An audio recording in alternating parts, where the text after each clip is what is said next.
une région à une autre. En Afrique, et plus précisément au Cameroun, la terre est le matériau historique utilisé dans le domaine de la construction. Bien que ce type de construction ne résiste pas toujours aux intempéries, il ne contribue pas à l'altération de la couche d'ozone. Aujourd'hui, les bâtiments en béton ont pris le dessus. Peu écologique et souvent très vite dégradé également, ce type de construction est remis en question de nos jours. En effet, lors de la production du ciment Portland, qui constitue 40 à 45% du matériel utilisé pour la réalisation de ce type d'habitation, il y a de grandes quantités de rejets de gaz à effet de serre dans l'atmosphère. Son procédé est énergivore et contribue à l'épuisement des minerais, comme l'a présenté le précédent orateur. Alors, dans un autre contexte économique, il faut dire que, au Cameroun plus précisément, nous partons de 2100 francs pour un prix d'un sac de kilogrammes de ciment Portland à près de 7000 francs, dont voire 10 € aujourd'hui. Et on se pose la question de savoir ce qu'il en sera du prix d'un sac de ciment de 50 kg dans 10 voire 20 ans. On comprend qu'il est important de valoriser nos ressources disponibles localement afin de produire une alternative au ciment Portland ordinaire. Bien plus, dans le contexte de lutte contre le réchauffement climatique induit par les gaz à effet de serre, il est encore important de voir comment trouver une alternative à ce ciment Portland ordinaire. C'est alors qu'en 1972, J. Davidovich fait la découverte d'un nouveau ciment appelé ciment géopolymère qui résulte bien évidemment d'une réaction entre une source d'aluminosilicate et une solution activatrice. Pour parler de source d'aluminosilicate, nous pouvons avoir du métakaolin, de la pozzolan naturelle, très disponible au Cameroun d'ailleurs. Alors, parlant de la différence majeure qui existe entre le ciment Portland et le ciment géopolymère, revenons sur leur constitution. Pour le ciment Portland, comme l'a dit le précédent orateur, nous avons besoin de près de 80% de calcaire et de 20% d'argile calcinée à 1450 degrés Celsius. Par contre, dans le cas des ciments géopolymères, deux principales matières entrent en jeu. Une source d'aluminosilicate, bien évidemment, soit du métakaolin, qui résulte de la calcination à 750 degrés Celsius de la kaolinite ou de la pozzolane naturelle. Alors, notre travail se concentre plus sur la pozzolane naturelle qui est très disponible au Cameroun, car il faut le dire, ça fait près de 50 ans que les sociétés telles que Cimancam exploitent la pozzolane camerounaise et d'autres sociétés comme Cimaf et Dangote qui exploitent la pozzolane camerounaise depuis plus de 20 ans. Alors, pour ce qui est du principe de la géopolymérisation, donc ce sur quoi son mécanisme repose, à une source d'aluminosilicate qui peut être de la pozzolane sur laquelle nous avons travaillé, nous ajoutons une solution activatrice acide ou alcaline. Il se produit des réactions chimiques dans nos matériaux pour former un réseau géopolymère qui assure la matrice de nos matériaux et donc leurs propriétés physico-mécaniques. Contrairement au ciment Portland ordinaire, le dissociement de ce matériau se fait par polycondensation au fil du temps, tandis que le dissociement du ciment Portland se fait par attaque à l'eau. Alors, parlant des constructions en terre, nous avons de la bauge, qui est un empilement manuel de couches de terre malléable entre deux couches de paille. Nous avons également de la pisée, qui est la terre crue compactée dans des coffrages et démoulée à l'instant. Par ailleurs, nous avons la daure, qui sont des briques en terre crue, moulées à la main et séchées au soleil. Ça, ce sont les trois principales techniques de construction qui ont été utilisées dans le temps, plus en Afrique, bien sûr. Mais comme nous l'avons précisé précédemment, ce type de construction ne résistait pas aux intempéries et ne répond donc pas aux besoins de la population. C'est pourquoi nous parlons des limites de construction. Elles sont sans danger sur l'environnement, mais présentent une faible durabilité. D'où la nécessité d'apporter un traitement aussi bien mécanique que chimique sur ce type de matériaux afin de répondre aux besoins des populations, surtout sur le plan environnemental, que sur le plan environnemental, économique et social.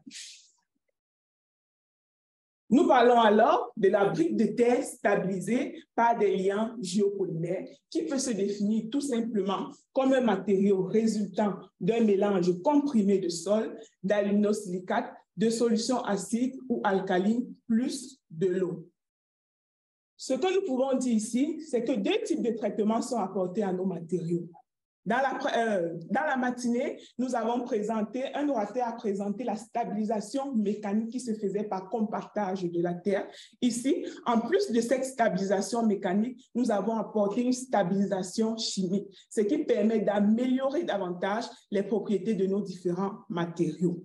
Et d'après les travaux antérieurs menés sur les matériaux géopolymères, il en ressort que ces matériaux sont économes en énergie, présentent une bonne conductivité thermique, bien évidemment liée aux propriétés intrinsèques de la terre, et permettent une valorisation importante des matériaux locaux, ce qui constituerait une aubaine pour l'économie camerounaise.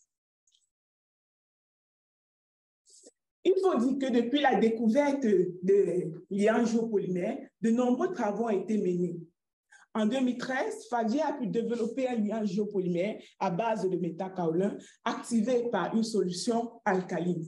Dans ces travaux, il démontre qu'il est possible d'obtenir un liant géopolymère en activant du métakaolin à partir d'une solution de silicate de sodium.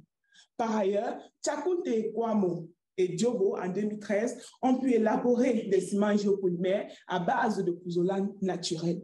Ici, il montre qu'à partir d'une pouzzolane naturelle, nous appelons ici pouzzolane naturelle, une pouzzolane qui n'a pas subi de calcination ou de traitement quelconque. Il démontre qu'à partir de cette pouzzolane naturelle activée par une solution alcaline, il est possible d'obtenir un ciment aux propriétés remarquables. Par ailleurs, Sor et collaborateurs en 2017 utilisent le liant résultant de l'activation du métakaolin pour stabiliser les briques de terre comprimées. Et la résistance optimale obtenue est de 8,4 mégapascales. Par ailleurs, Mimbo et collaborateurs en 2019 ont pu stabiliser les briques de terre latéritiques, cette fois-ci en utilisant du métakaolin activé par une solution d'acide phosphorique. Et la résistance optimale obtenue est de 38 mégapascales. Cependant, bien que la pouzzolane soit très disponible, très abondante et disponible au Cameroun, celle-ci n'a pas encore fait l'objet d'une étude dans la stabilisation des briques de terre comprimées. C'est alors que l'objectif de notre travail s'est reposé sur la stabilisation de deux types de sols, de deux types de terre, à savoir la terre argileuse et la terre latéritique, en y ajoutant de la pouzzolane naturelle activée d'une part par la solution d'acide phosphorique et d'autre part par la solution alcaline. Qu'est-ce que nous appelons ici terre argileuse? C'est une roche sédimentaire, lourde et compacte, riche en particules extrêmement fines, de l'ordre du micromètre. La terre latéritique, quant à elle, est une roche rougeâtre, résultant de l'altération d'une roche mère riche en oxyde de fer. La pouzzolane naturelle est une roche d'origine volcanique, riche en silice et en alumine. Avant d'utiliser un matériau dans la construction, bien évidemment, celui-ci doit faire l'objet de caractérisation. Alors, pour les analyses menées sur nos différents matériaux utilisés, celle-ci, il en ressort que la pouzzolane exploitée dans la carrière de Ndjungo, dans le littoral Cameroun, est riche en feldspath, pyroxène et magnétique. La terre argileuse, quant à elle, exploitée dans la carrière de la Dibamba, toujours dans le littoral Cameroun, est plus riche en kaolini, qu'en quartz et en fer hydroxyle. La terre latéritique, quant à elle, toujours exploitée dans la carrière de Mangoulet, dans le littoral Cameroun, est plus riche en fer oxyde qu'en quartz et en kaolini. Ceci se justifie par leur composition chimique révélée par la fluorescence X, qui démontre par ailleurs que les oxydes majoritaires présents dans ces matériaux sont l'oxyde de silicium, l'oxyde d'aluminium et l'oxyde de fer. Cependant, d'après la norme ASTMC sur les matériaux, une fois que l'addition de d'oxyde de silicium, d'oxyde d'aluminium et d'oxyde de fer est supérieur à 70%, ces matériaux peuvent être catégorisés, peuvent être classés dans la catégorie des pozzolanes F, pouvant être utilisés dans le domaine de la géopolymérisation. Parlant d'une autre caractérisation importante des sols avant leur utilisation, nous parlons de la granulométrie. C'est ce qui permet de présenter les différentes distributions des matériaux, des particules présentes dans nos différents matériaux. Alors, ces résultats démontrent que la terre argileuse, la terre latéritique, que nous utiliserons comme matériaux de structure pour la production de nos briques de terre, sont très riches en particules fines. Or, la norme camerounaise prévue pour la construction en briques de terre recommande un pourcentage de limon et d'argile inférieur ou égal à 30%. C'est pourquoi, plus tard, lorsque nous allons expliquer le mode expérimental utilisé, vous verrez que nous avons ajouté du sable pour corriger cette granulométrie, donc pour réduire la quantité en particules fines présentes dans ces matériaux. Alors, sur cette figure est représenté le protocole expérimental utilisé pour produire nos différentes briques de terre stabilisées. Il faut noter que expliquer le procédé utilisé pour la stabilisation des briques de terre argileuses, c'est revenir à expliquer le procédé utilisé pour la stabilisation des briques de terre latéritiques. À la différence telle que c'est marqué, qu'à la terre argileuse, nous avons ajouté 50% de sable. Or, à la terre latéritique, nous avons ajouté 10% de sable. Ceci en fonction des résultats de la granulométrie que nous avons obtenus précédemment. Alors, à la terre argileuse, broyée bien évidemment à 80 microns, nous avons ajouté 50% de sable. Puis, des proportions variées de pozzolane naturelle de 5, 10, 15 et 20%. Il faut dire qu'au départ, la pozzolane naturelle ici est utilisée comme précurseur majoritaire. Alors, une fois ce mélange rendu homogène, de la solution d'acide est ajoutée d'une part et de la solution alcaline d'autre part. Nous avons mixé l'ensemble pendant 5 minutes afin d'amorcer le processus de géopolymérisation. Après ces 5 minutes, de l'eau a été ajoutée jusqu'à l'obtention d'une pâte malléable semi-plastique. Cette pâte malléable est ensuite introduite dans des moules, puis comprimée à 8 mégapascales. Ici, nous passons au traitement mécanique, car la compression permet de réduire le taux de porosité dans les matériaux. Une fois ces briques pressées à 8 mégapascales, celles-ci ont été démoulées, puis ont subi une cure de 28 jours à différentes températures. Nous appelons ici cure le processus de traitement de nos briques avant la réalisation des tests mécaniques et physiques dont nous présenterons les résultats dans les prochaines slides.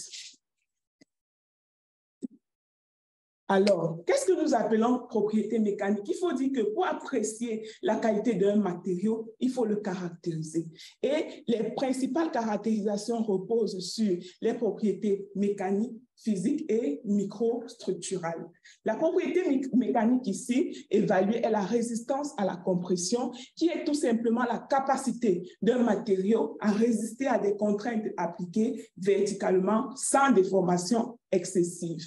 La propriété physique réalisée ici est le taux d'absorption en eau, qui est la capacité d'un matériau à absorber et à retenir l'humidité.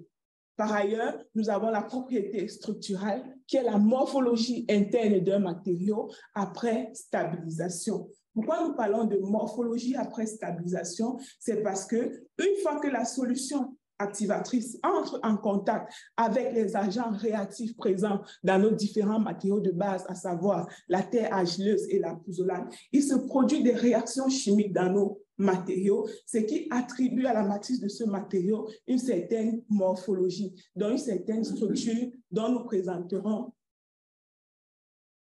plus tard. Alors, dans cette première partie des résultats, nous allons présenter ceux obtenus pour la résistance à la compression sèche et le taux d'absorption en eau des briques de terre argileuse stabilisées à la température ambiante et à 70 degrés Celsius.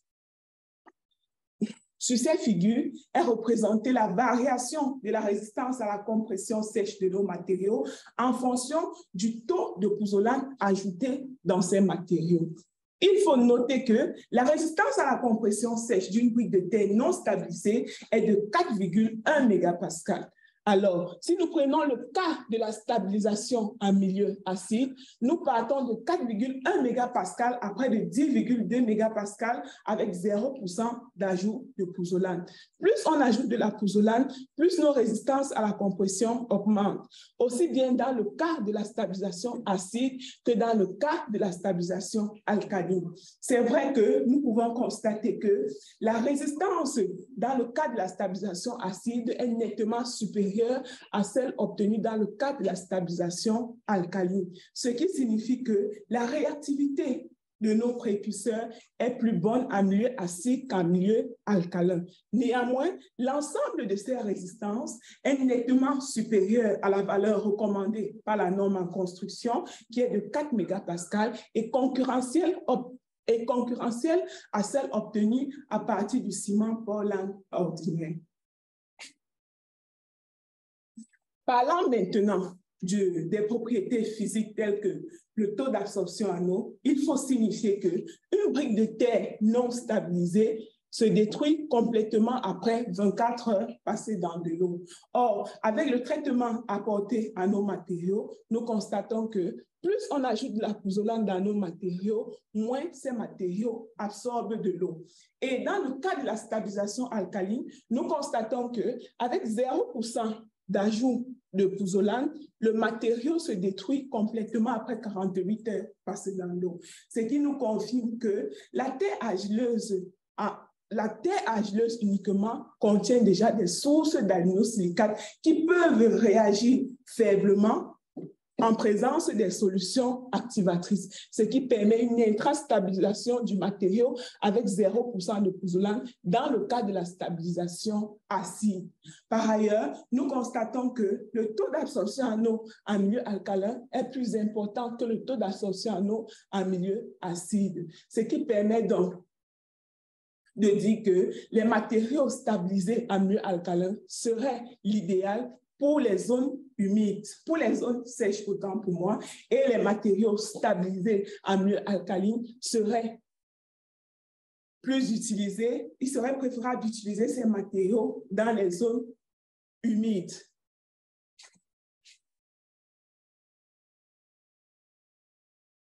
Dans cette autre partie, nous allons présenter la résistance à la compression sèche et le taux d'absorption en eau des briques de terre latéritiques stabilisées à différentes températures, soit la température ambiante, 45 degrés, 55 degrés et 75 degrés, afin d'avoir une idée globale de l'importance de la stabilisation à des températures légèrement élevées sur le processus de géopolymérisation. Notons que dans ce cas, la quantité de pouzzolane ajoutée et la quantité de terre argileuse restent constants pour l'ensemble des matériaux stabilisés. Comme premier constat, nous pouvons voir que les résistances à la compression augmentent de manière générale avec l'élévation de la température. Cependant, en milieu acide, les résistances optimales sont obtenues à 45 degrés, tandis qu'en milieu alcalin, les résistances optimales sont obtenues à 55 degrés Celsius, ce qui nous permet d'économiser de l'énergie lors de la production de nos différents matériaux. Par ailleurs, pour ce qui est du taux d'absorption en eau, une fois de plus, nous constatons que les briques stabilisées en milieu alcalin présentent un taux d'absorption en eau important par rapport aux briques de terre stabilisées en milieu acide, ce qui permet de confirmer que ces matériaux seront plus appropriés pour les zones humides, car leur taux d'absorption en eau est important. Alors, parlant maintenant de la microstructure de nos matériaux après stabilisation, nous pouvons avoir sur cette image la microstructure de la brique de terre argileuse stabilisée en milieu acide. Celle-ci nous présente bien que Après addition de nos différents matériaux et ajout de la solution activatrice, il se produit bien et belle des réactions chimiques qui permettent une interconnectivité dans ce matériau et qui améliorent les propriétés physico-mécaniques de celui-ci. Cependant, dans la microstructure de la brique de terre argileuse, nous pouvons avoir la présence de quartz, des feuillets de kaolinite, d'oxyde de fer et de pyroxène plus ou moins altérés. Dans le cas de la brique de terre latéritique, nous avons une dominance en oxyde de fer et autour de ces oxydes de fer, nous pouvons observer une altération liée à la réaction qui se produit entre ces particules et les solutions activatrices. Alors, parvenu au thème de la présentation de ces résultats, il en ressort que le mélange terre, à savoir la terre argileuse ou la terre latéritique, plus la pouzzolane naturelle, activée par les solutions d'acide phosphorique ou de silicate de sodium à la température ambiante ou légèrement supérieure à la température ambiante ou légèrement élevée, donc inférieure à 100 degrés Celsius, il est possible d'obtenir des briques de terre comprimées aux propriétés physico-mécaniques remarquables. Par ailleurs, les briques de terre comprimées stabilisées par les liants géopolymères présentent des propriétés similaires à celles obtenues à partir du ciment Portland. Cependant, les BTC permettent une bonne régulation thermique des bâtiments sans nécessité d'installation thermique au vu des propriétés physiques telles que le taux d'absorption en eau obtenu. Par ailleurs, les solutions alcalines étant déjà produites localement à partir des balles de riz et la terre latéritique plus abondante dans les pays d'Afrique que le kaolin, il serait donc préférable économiquement dans ces pays tropicaux de construire en briques de terre latéritique alcaline. Avec l'optimisation des techniques de production, sur le plan social, les constructions en briques de terre stabilisées profiteront à toutes les couches sociales et permettront de créer des emplois dans les pays africains. Sur le plan économique, comparativement aux briques en ciment Portland, les briques de terre utilisent moins de matériaux de construction et permettent de réduire les coûts sur les gros œuvres et donc de réduire la dépendance aux importations.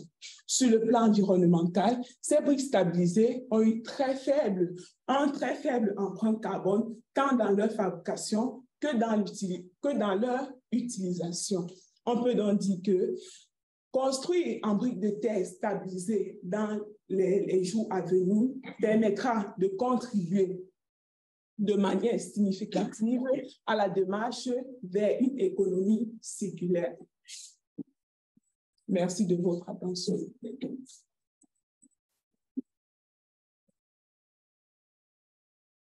Merci, Roland. On va demander peut-être à Zénie de vous rejoindre. Et comme ça, vous pourrez tous les deux répondre aux questions qui vont vous être posées. Au revoir. Merci. On va voir s'il y a des questions. Oui, je donne pas des questions qui concernaient les on va prendre de Luna. Écrites. On a été au ciment encore sur les questions. Nous avons des questions à Ciment est parti. Oui, on va prendre les deux questions de ce matin concernant les géopolymères pour commencer. Ah, d'accord. OK. Allez, tu peux nous les renvoyer ou? Si, je vous les envoie. Un instant. Et pendant ce temps-là, si vous pouvez écrire les autres questions parce que c'est beaucoup plus facile. D'accord.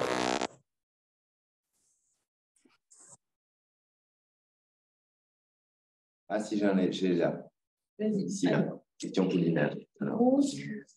Quelle est la valeur optimale du rapport SAL à respecter pour obtenir un géopolymère utilisable comme absorbant pour l'élimination des polluants en milieu aqueux et pourquoi cette valeur? Comme je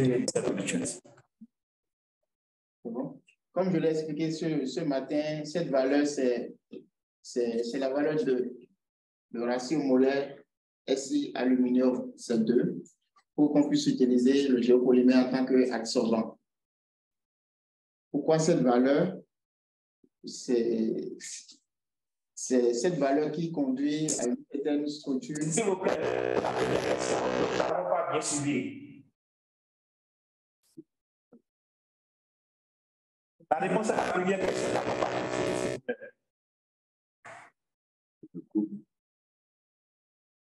Vous entendez ou pas la réponse?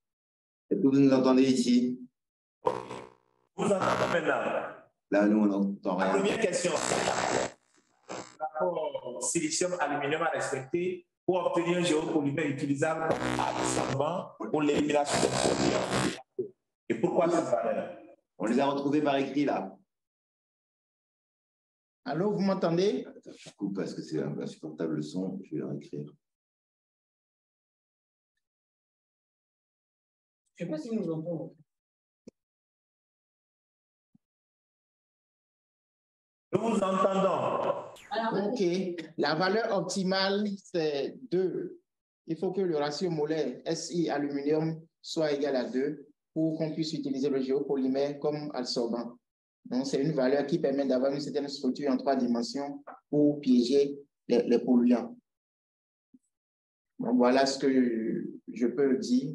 Peut-être qu'il faut envisager faire une étude pour comparer plusieurs valeurs et dire, bon, si on veut l'utiliser en tant qu'adsorbant, on peut aussi utiliser telle proportion et avoir une efficacité de tel pourcentage. Mais ça a été déjà montré dans la littérature que la valeur optimale, c'est 2. mais ce que tu citais, c'était qu'il y avait le ratio de 1, SI à L1, ou le ratio SI à L2. Oui. Donc, en fait, si on compare avec les minéraux argileux qui sont impliqués dans ce processus, on est dans des structures salinites ou des structures et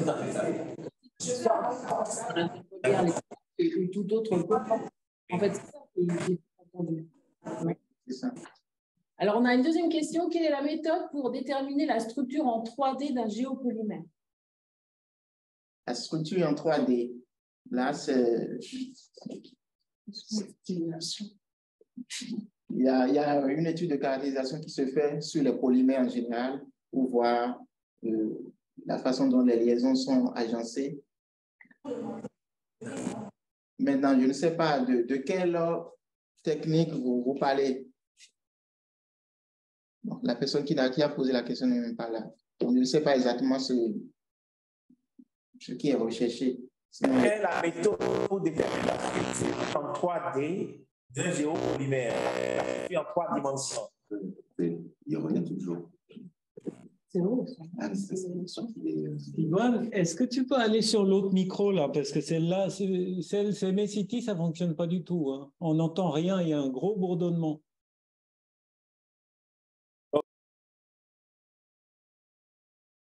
son note, c'est Bon, quoi? voilà, après, il a d'autres questions. C'est où c'est les questions? C'est chaque fois la même histoire, en fait, on n'entend pas sur... Donc, tu coupes et on Ouais. va Ah, attendre. voilà d'autres questions. Ah, voilà, c'est bon. Voilà. Alors, par rapport à un béton courant, le béton géopolymère est fabriqué à partir d'un ciment polymère mis au point en jouant sur la qualité et la teneur en cendres volantes. Est-ce qu'il y a un autre processus de fabrication de béton géopolymère? Oui, il suffit de changer le précurseur. Non, parle plus fort. Il suffit de changer le précurseur là. Il a parlé de cendres volantes. Il y a d'autres précurseurs qu'on peut utiliser. Bah, c'était déjà un peu dans l'exposé de ce matin. Donc, il y avait les cendres volantes, il y avait le métactaolane, il y avait la pouzzolane. Voilà. Oui, On en a parlé déjà. Elle en a parlé. Oui, elle en a parlé. avez-vous une idée de l'utilisation du béton géopolymère au Bénin et dans la sous-région? Au Bénin, je n'en ai pas encore vu. Je ne sais pas si mes amis de BTP. Ne vous demandez pas. Ok, donc. Non, on l'a dit tout à l'heure, je l'ai dit tout à l'heure, c'est ça limite là. La disponibilité de la matière et la... Les BTP sont là pour en témoigner. Donc, pour l'instant, les compétences. Mais je sais que dans la sous-région, au Cameroun, au Nigeria, il y a des choses à grande échelle qui se font, même au Bénin, pas encore. Mais au Cameroun, c'est clair que la pouzzolane, comme c'est un pays volcanique et très, très présent, ce qu'a présenté Hollande, bien sûr, en fait, je ne me rends pas compte, est-ce qu'il y a des au niveau minéraux argileux, donc c'est à kaolinite ou autres minéraux argileux, peut-être même au niveau mica, Oui. Ça, c'est plus le Bénin, géologiquement. Oui, oui, bien sûr. En fait, ce serait plutôt ça, le matériau géologiquement porteur au Bénin. Oui, oui, bien sûr, on a les argiles en abondance. Donc, c'est ça qu'il faut beaucoup plus utiliser comme précurseur. D'accord. Les liants géopolymères sont des liants hydrauliques. Question. Non. Non, parce que dans la définition de liant hydraulique, l'exemple du ciment Portland, ce sont des matériaux qui font prise avec de l'eau, tandis qu'un liant géopolymère, il faut un processus de polycondensation dans le matériau pour qu'il puisse durcir, comme je l'ai expliqué tantôt. Quels exemples d'utilisation des liants géopolymères dans les infrastructures routières?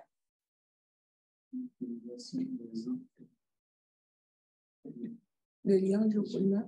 Les liants géopolymères, des ciments géopolymères. J'imagine la question, c'est est-ce qu'on peut construire des routes avec des ciments géopolymères? Oui, on peut construire. Je ne sais pas.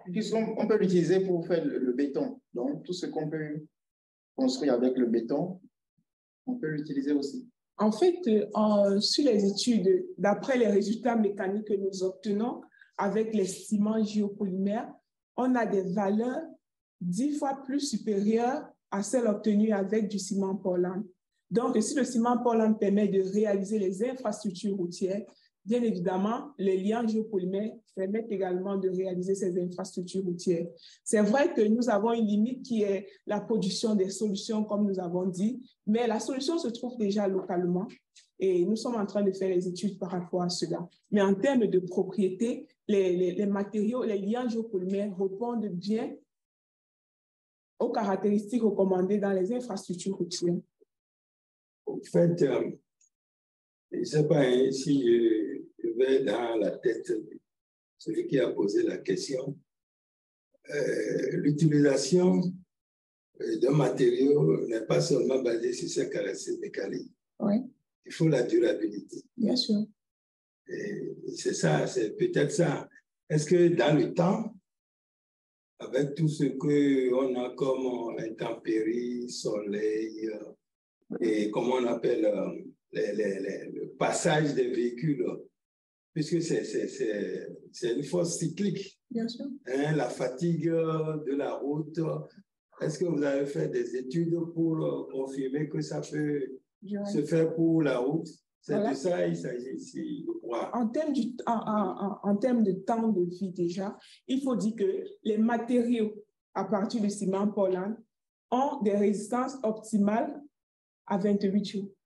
Par contre, le processus de polycondensation des géopolymères évolue avec le temps. Donc, au-delà de 28 jours, on obtient des résistances qui s'améliorent. Déjà. Ok, moi, je peux vous poser ma question. Bon, dans votre exposé, c'est bien, hein, vous avez bien présenté cette pédagogie, tout ça.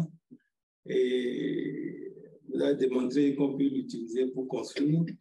Et vous n'avez que présenté les avantages. Oui. Bon, vous savez,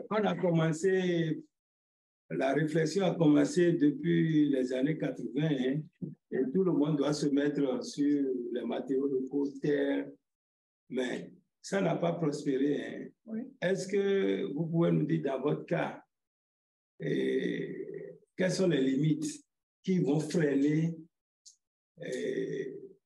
disons, la commercialisation de votre technique? Okay. Quelles sont les limites? OK. Comme l'orateur précédent sur les ciments, Portland l'a dit, il faut savoir où on va. Lorsqu'on sait où on va et ce qu'on cherche, les améliorations sont faites parce que c'est la science, elle est évolutive.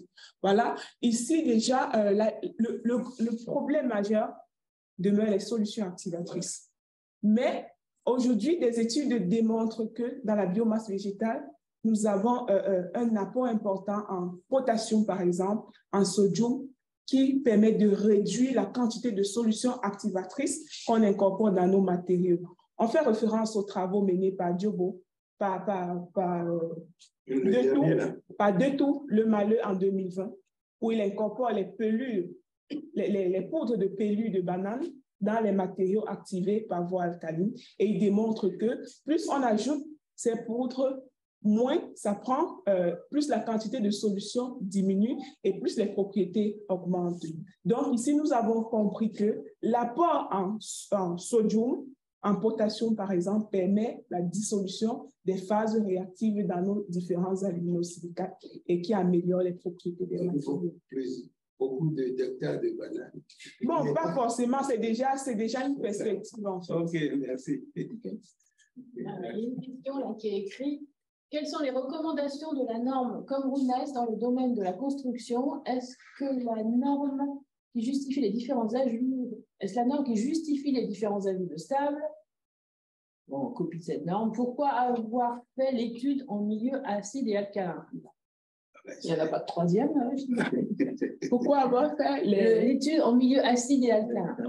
En fait, les études les plus menées jusqu'en 2018 étaient en milieu alcalin. Et après ça, on demande que c'est possible d'activer aussi en milieu acide.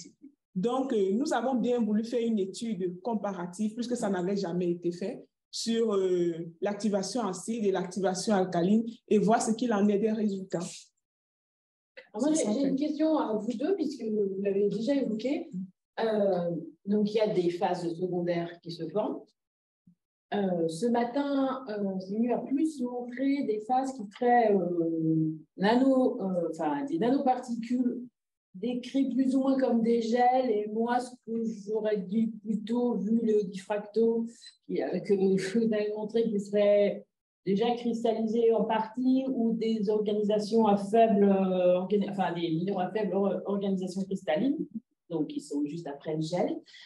Et Roland, vous avez indiqué tout à l'heure que peut-être le matériau géopolymère dans la brique est évolutif.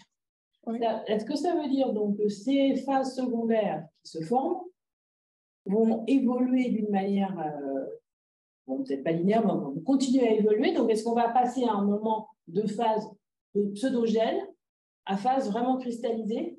Et dans ces cas-là, comme on a évoqué, vous avez évoqué les problèmes environnementaux ou biomédicaux, de sorption variés, on peut envisager que si ces matériaux contiennent, les matériaux utilisés peuvent contenir des polluants, quels qu'ils soient, on va pouvoir les piéger dans ces phases qui vont finalement peut-être être cristallisées par des minéraux et donc ils seront stables à moyen terme.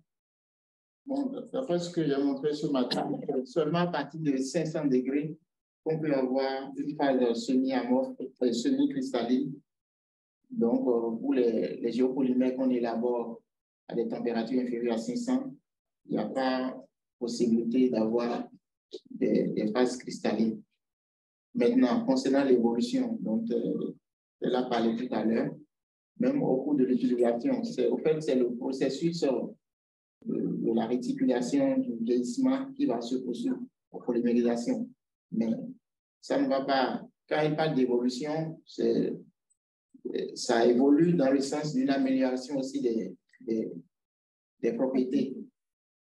Donc, tant qu'on ne dépasse pas 500 degrés Celsius, on ne peut pas espérer avoir une phase semi-cristalline. Et généralement, quand on fait le traitement des eaux, bon, on ne peut pas traiter les eaux qui sont à 800 degrés ou à 600 degrés. Est-ce qu'on a une question? L'avant-dernière, on ne l'a pas posée, c'est ça? L'expérience montre que la liaison des BTC du ciment ou du mortier ciment n'est pas toujours optimale, ce qui pose de problèmes lors de la pose et de la liaison des BTC, ainsi que lors des crépissages. Votre innovation règle-t-il ce problème? La question, celle-là, on ne l'avait pas posée. L'expérience montre que la liaison des briques et du ciment ou du mortier n'est pas toujours optimale. Oui, ce qui pose de problèmes lors de la pose des liaisons, ainsi que votre innovation règle-t-il ce problème? Alors, aujourd'hui, on essaie aussi d'utiliser les liants géopolymères comme joint. Voilà. Et une réduction très importante du précurseur, comme dans notre cas, c'est la pouzzolane. Plus elle est fine, plus il y a adhésion. Donc, en faisant des joints à partir de la pouzzolane naturelle, finement broyée et activée, nous pensons, c'est vrai que cela n'a pas encore été fait, mais nous pensons qu'il y aura une bonne adhésion entre la BTC entre la BTC et ce qu'on appelle joint, bien sûr. Donc, il y a un problème de finesse du matériau utilisé.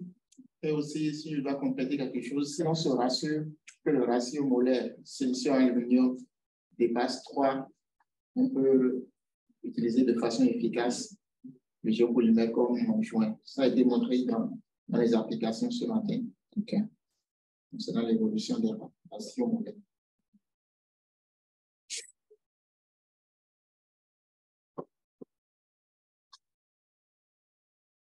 Je crois qu'il n'y en a plus ici.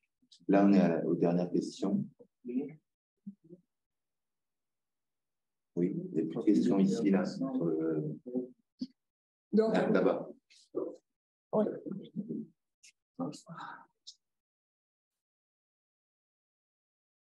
Merci à vous deux pour les présentations. J'ai deux petites questions. La première, c'est concernant la compatibilité du béton géopolymère avec l'acier. Si vous avez déjà fait des travaux là-dessus, si vous pouvez nous éclairer le sujet. Et ma deuxième préoccupation, c'est concernant l'évolution de la résistance dans le temps lorsqu'on utilise les géopolymères. Par exemple, en supposant entre 28 jours et une année, est-ce que vous avez une idée de combien de pourcents gagne de résistance maximum? Il n'a pas fait ça. Non. Déjà, pour la première question, la compatibilité entre les liants géopolymères et l'acier, nous n'avons pas fait cette étude.